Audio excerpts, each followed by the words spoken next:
Good evening. Some breaking news now coming in. We'd just like to advise our viewers of a developing situation. There's been a massive volcanic activity which has taken place a couple of hours back in Ethiopia, a volcano erupting for the first time in 12,000 years. It's about 800 kilometers northeast of Addis Ababa.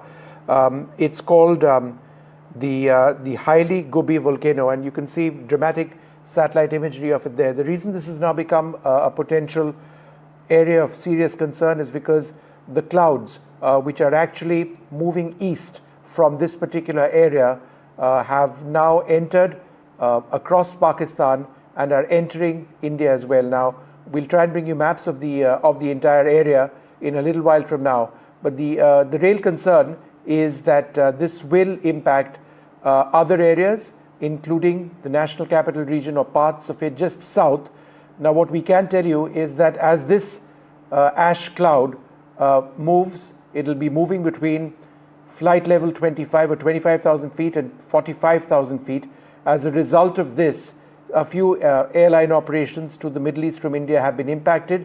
Indigo flights have been impacted. Akasa flights have been impacted. The other airlines which can you just come to the other airlines which you need to, as a viewer, need to keep an eye out on are Air India Express and Air India, who haven't controlled their flight operations or stopped their flight operations at the moment.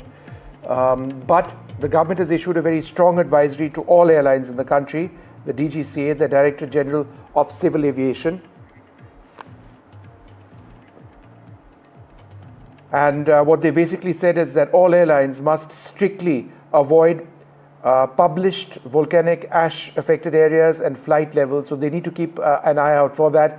If they encounter any ash, then the government needs to stay alert for that. They need to ensure that the aircraft are properly cleaned, the runways are properly cleaned. If they encounter any odor in the cockpit, they need to alert the air traffic control and others.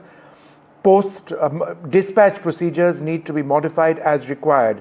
Suspend or delay operations to impacted airports if conditions deteriorate. This is among a series of steps, and essentially what the government is telling airlines in India, and this is from the DGCA, the Director General of Civil Aviation, is that this is a developing situation. Airlines need to be alert about that. The priority is flight safety. If that means delayed flights, so be it. At this stage, Akasa has had flights from the Middle East impacted. Indigo has had some flights as well. We do not know the number of the flights. I have been able to confirm from the airlines that some flights have been impacted. So if you are traveling to the Middle East and back in the next couple of hours, then you do need to actually get onto the website of the airlines and find out if your flights have been impacted.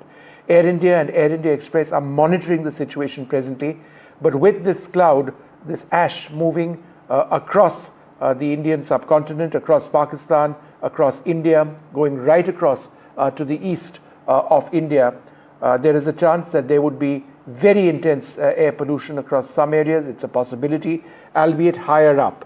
But we're going to have to see if the cloud dissipates, it disperses, but there are multiple factors over here that we need to look at. The primary one now is on air travel, which is why we are bringing you up to date with this. My colleague Disha Bakshi has more. Disha, what are you hearing?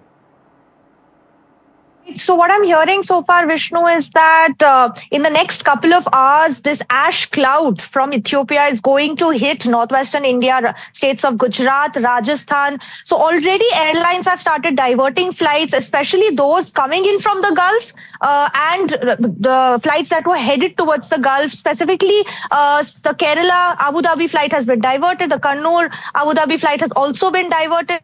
So already we are seeing this impact of this massive ash cloud that is heading towards the Indian subcontinent. So giving the viewers a little bit of context as to what really happened. So more than 12,000-year-old dormant volcano erupted in Ethiopia yesterday. And this was in fact a massive volcanic eruption with ash clouds rising almost 14 kilometers up in the air.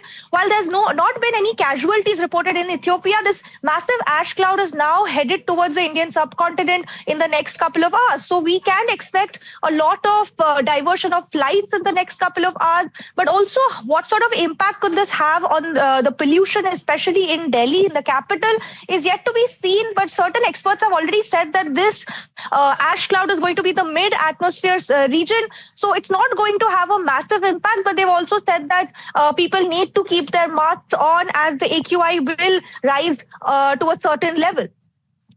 Right, Disha, thank you very much for joining us with that. We're just going to have a map out on our screens in just a moment from now, which actually shows you the path that this all takes as it moves across the Indian subcontinent.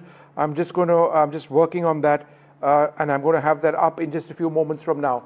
So we'll be playing that map out in just a moment. Those are images of the earth, of the volcanic activity in the Hayli Gubbi volcano, located in the Afar region of Ethiopia, about 800 kilometers northeast of Addis Ababa. As a result of this, there has been significant movement of volcanic ash across the entire region. All right, so this is the region. Let's have this up full screen. This is what we were trying to show you. This comes from Flight Radar 24. The areas in red are the areas between 25,000 feet and 45,000 feet is where we will have ash, moving in over there. There's already considerable ash in terms of a build-up. Whether this disperses or not, we do not know, but it's a wide area which has been impacted. It cuts across Pakistan and across India before it goes into China. Delhi airport is potentially in just north of where the upper fringe of that massive ash cloud lies. Will there be a significant increase in air pollution? That's certainly something we need to look at. But certainly airlines are on alert, and you would be well advised to check with your airlines on whether there would be significant delays as a result of this ash cloud. The safety of passengers first and foremost, and given the intense air pollution that we see across the Indo-Gangetic plain at this time of the year, that's certainly something that we are going to be looking out for as well.